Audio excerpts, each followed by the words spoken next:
What's up guys, this is Swingman here, back with another upload. Before we get started, 1,000 subscribers here on YouTube. Thank you guys so much for the love and support. Up to 15,000 followers on Instagram, that's growing fast as well. I really do appreciate it. My goal is to just keep building this channel. It's turning into a passion of mine. When it came to playing baseball, playing professionally, it was always a passion of mine to play. This is something new to me that is another passion to make these videos and hear your guys' feedback, help as many people as I can out through my experiences. And you know, what else do you want out of life besides trying to help other people around you get better? So thanks again guys for that support. Today, what we're gonna do is a little bat speed training for beginners. All right, we're gonna keep it light, we're gonna keep it simple. For you guys that are more experienced with working out, this is a great workout for you to do when you're on the road, if you're at a hotel, if you're out traveling around for ball, or you don't have the gym available to you. These will all help you gain bat speed. Now these are workouts that I believe did help me with my strength at the plate. Now basically how I'm going to structure this workout for you guys is based on a push-pull idea. So I'm a big believer in symmetry. So if I pull a lot of weight back, I want to be able to push a lot of weight forward. All right, so it's very simple. I want to build a symmetrical body. Now all of these workouts are going to be a simple concept. They're all 4 sets, okay? You want anywhere between 1.5 minutes and 2 minutes between sets, all right? That might seem like a lot, but we're not here to exhaust ourselves. We're here to build strength, all right? So there's a difference between the two. If you're looking to lose weight, you want to try to shrink the amount of time in between sets, but you're going to sacrifice some strength. So our goal is to get stronger, so we're going to give ourselves a little more time in between sets, make sure our muscles rejuvenate. Always drink water during your workouts. Make sure we're breathing too during our workouts. Those are 2 things because our muscles feed off of those 2 things. Getting started, we're going to start with the push workout. So if you're at home, you don't have a gym like I do at my house, we're just doing straight push-ups. Okay, sounds simple enough, but basically our goal is if you could only do 10 push-ups, that's where you want to start on your first set. So we're doing 4 sets of 10. So you're really pushing yourself because by the end you're going to have 40 total reps for those push-ups. So if you could do 20, 30, 40 push-ups in 1 set, you're doing 4 sets of those, all right? So again, it's going to get tough, it's going to get difficult, but this is designed to help build. On our way up, what we want to do is explode on the way up, all right? So we don't want to just go slow here. We want to stay controlled and boom, controlled, boom, controlled here, okay? So we want to make sure that we keep our core tight, all right? So that's important. Every time we're doing a workout that I'm showing you, we tighten our core like someone's about to punch you, all right? So we want to make sure that we keep that tight and we're doing nice controlled push-ups. If you know you could do 40 push-ups, but then be honest with yourself that at 25 to 40, you're slouching in the middle, you're getting bad form to get to 40. Those aren't true push-ups. We want to know how many true push-ups you could do, and you want to work off of that number. We want to keep good form. But again, the biggest thing is exploding up to that point where you're at the top, okay? So we want to build those fast twitch muscles with our chest up here, because when we hit, we drive with our backside. Our chest is actually a part of our swing. All of our muscles are. So we're trying to build all of it. Number 2, for our back workouts. Now we did 1 push workout. Now we're going to back. We're going to do pull-ups. All right. If you don't have a pull-up bar, I recommend getting one. You could go to Walmart, pick one up that goes right into your doorway. For me, I have one here in my gym hanging up. But basically, same idea. We want to try to explode to the top.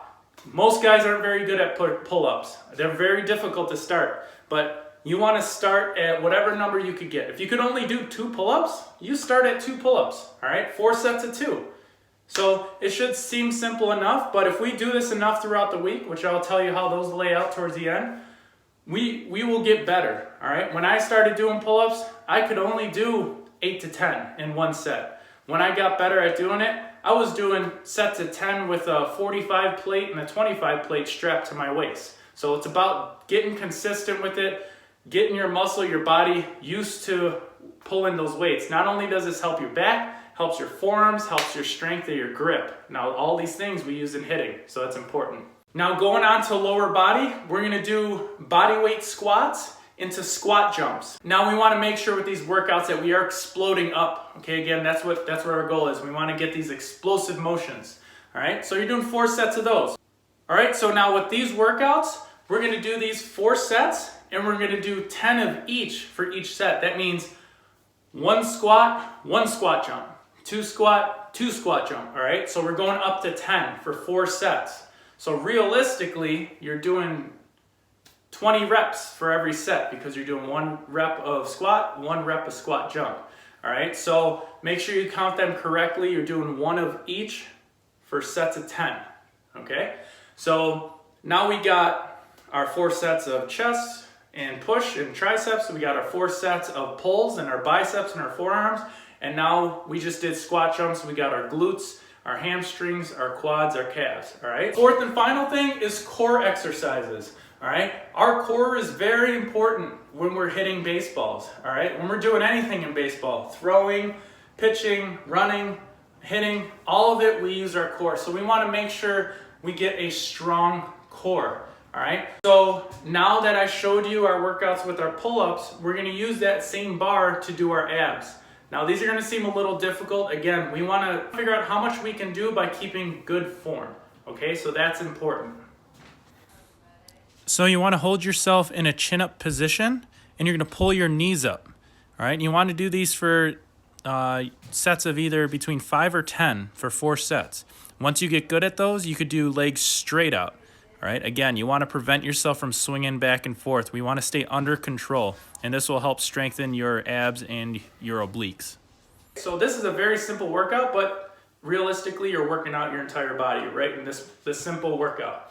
So for you beginners, this is a good place to start. I guarantee you this will help you get stronger at the plate the better we get. Now you want to make sure you're doing these at least 3 times a week, okay? So if you have more time to do it more, we could even separate that into doing it, every other day. So it is always good to give yourself a good rest in between as you get better. As the soreness goes away, as you get used to it, feel free to start doing these daily, okay? This will help you build. Now, as far as cage work, there is big things we could do in the cage to help us gain bat speed. The biggest one, I believe, is weighted bats. All right, I always swing this 40 ounce, or if you watch my video, a couple videos ago, I talk about this 40 ounce bat. This was big in developing bat speed for me, all right? But it's important to understand how we get this barrel around. We don't want to force it through with our arms, okay? What we want to do is feel the weight of the bat when we load up back here, okay? So if we're in our stance, and we load up back here, now this momentum, all right, this hip is gonna pull these hands through and you're gonna feel the weight of the bat start back here. And you wanna carry that momentum through the baseball, all right? So we're trying to understand where our core and our legs work into hitting the baseball and help generate this bat. So a nice easy tip would be when you're swinging the weighted bat, make sure we're not trying to hit the ball hard. We want to try to get that loud crack off the bat with the least amount of effort. It's as simple as that, all right? Let the momentum of the bat carry the ball. Once we get those muscle memories down, it's going to help us generate bat speed with our normal bat. It's going to feel a lot lighter, but we're not going to muscle the bat through the zone. We're going to use our body correctly to generate momentum into hitting that baseball, and that's what's important. So just like the other workouts, if you're really struggling with your grip, your shoulder doesn't feel right, you can only get 2 or 3, then do 2 or 3. We're not here to hurt ourselves. It's about getting stronger. The more you do it, the more often, you're gonna notice your body's getting used to it. Everything becomes easier. All right, guys, that's the thing with working out is it's not an overnight thing, all right? You gotta stick with it. That's my biggest advice. When people come up to me at the gym for advice, I always ask them, what does your schedule look like? Walk me through the last 3 weeks. How often have you come to the gym? What are you doing when you get to the gym? So it's about making sure you're there to get your work in and getting better, all right? If you do this once, maybe twice a week, you're not gonna get better at it, okay? You need to make sure you're doing it consistently. It's a part of your schedule. make it a priority in your schedule, okay? Make it a necessity that you have to go. And that's what makes you a better athlete. That's what gets you stronger.